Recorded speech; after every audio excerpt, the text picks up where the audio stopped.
रेणु रना रना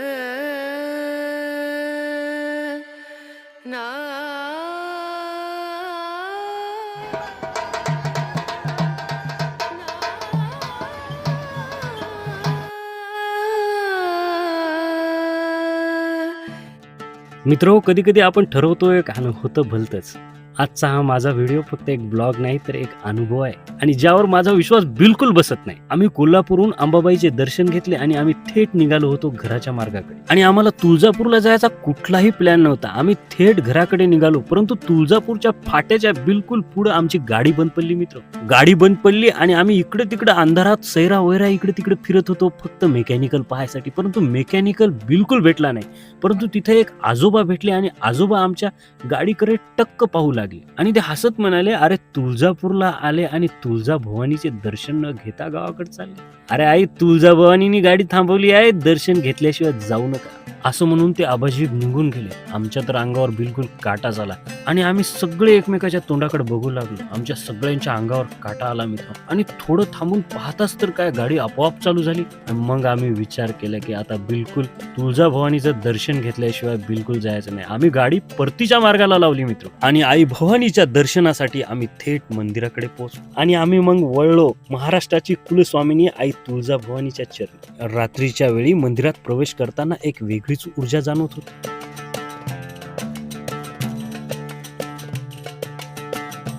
हे तेच मंदिर आहे मित्रांनो, ज्याच्या कणाकणामध्ये इतिहास दडलेला आहे. 1659 मध्ये जेव्हा आदिलशाहीचा सरदार अफजल खान स्वराज्याकडे चालून आला, तेव्हा त्याने या तुळजाभवानीच्या मंदिराला खूप तोडफोड केली. परंतु इथले पुजारी इतके हुशार होते की ते येणार आहे म्हणून त्यांना पहिलेच कळालं आणि त्यांनी इथली मूळ मूर्ती लपून ठेवली मित्र.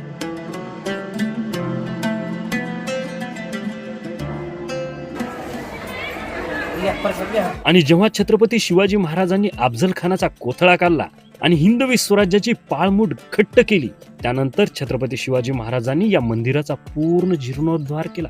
छत्रपती शिवाजी महाराज कोणत्या पण मोहिमेवर जाण्याच्या अगोदर आई तुळजाभवानीचे दर्शन घेतल्याशिवाय जायचे नाही. तुम्हाला तर माहितच आहे, आई तुळजाभवानीची तलवार आणि छत्रपती शिवाजी महाराजांचा विश्वास, ज्यामुळे आपण जिवंत आहोत हिंदू म्हणून. आता मी तुम्हाला सांगतो एक अशी ऐतिहासिक गोष्ट आहे जी 90% तर लोकांना माहितच नाही. हो, तुम्ही बरोबर ऐकले मित्रो.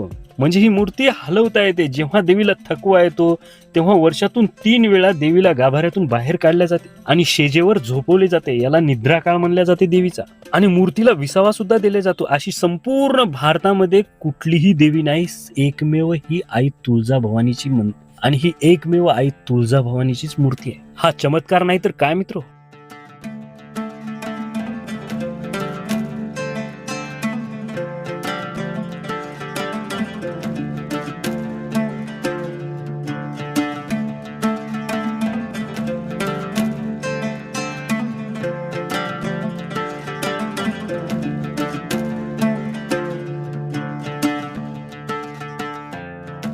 आणि इथे मंदिरात आल्यानंतर माझ्या पण भावाचं नवीन लग्न झालं होतं, तर आम्ही इथे गोंधळ घातला. कारण आमची पण कुलस्वामिनी ही तुळजाभवानीच आहे आणि आम्हीही इथे गोंधळ घातला. कारण गोंधळ घातल्यामुळे काय होते की आई अंबाबाईची कृपा सदैव आपल्यावर राहते, अशी आमच्या सर्व घरच्यांची, सर्व महाराष्ट्रीयन लोकांची जी आहे आस्था असते.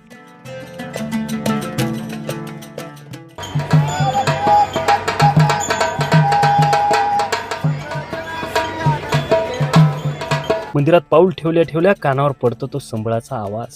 उदे ग आंबे उदेचा गरगराट. तुळजापूरला येऊन गोंधळ घातला नाही तर वारी अपूर्णच म्हणावी लागते. गोंधळ म्हणजे काय तर देवीच्या युद्धासाठी आणि जागृत करण्यासाठी मारलेली ती एक ऐतिहासिक आरोळी आहे. यावेळी देवीच्या पराक्रमाचे पोहाडे गावले जाते.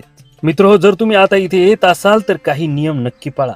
आता या मंदिरात एक ड्रेस कोड लागू झाला आहे. आता तुम्ही इकडे आलात या मंदिरावर तर एक नियम इथे स्ट्रिक्टली फॉलो केला जात आहे. भारतीय संस्कृतीला साजेल तसे कपडे घालावे लागतात. दर्शन घेण्यासाठी रांगेत उभे राहावे लागते. त्यामुळे रात्रीच्या वेळी आम्हाला खूप छान आणि शांतपणे दर्शन झालं मित्र. हो, जेव्हा आम्ही गाभाऱ्यात गेलो आणि आईच्या मूर्तीकडे पाहिलं. माझा सगळा थकवा कुठल्या कुठे पळून गेला मला कळालंच नाही. जे डोळे कोल्हापूरवरून प्रवास करताना थकले होते ते देवीच्या तेजाने चमकू लागले. चुकून झालेल्या त्या गाडीच्या बिघाडामुळे आता आम्हाला त्या गाडीचेच आभार मानावेसे असं वाटत आहे. जर तो चमत्कार घडला नसता तर कदाचित आम्ही देवीचे दर्शन न करता घरीच गेलो असतो. पण खूप चांगलं झालं, आई जगदंबाने आम्हाला बोलवून स्वतः दर्शन दिले. तुम्ही कधी तुळजापूरला आला आहात का मित्रो? आणि तुम्ही इथं आल्यानंतर तुमचा अनुभव काय कॉमेंटमध्ये नक्की कळवा मित्रो. तर हा व्हिडिओ जो आहे इथंच संपला. व्हिडिओ तुम्हाला कसा वाटला कॉमेंट करून नक्की कळवा. आणि व्हिडिओ जर छान वाटला असेल तर माझ्या मराठी यात्रा या चॅनलला सबस्क्राईब केल्याशिवाय बिलकुल जाऊ नका. धन्यवाद.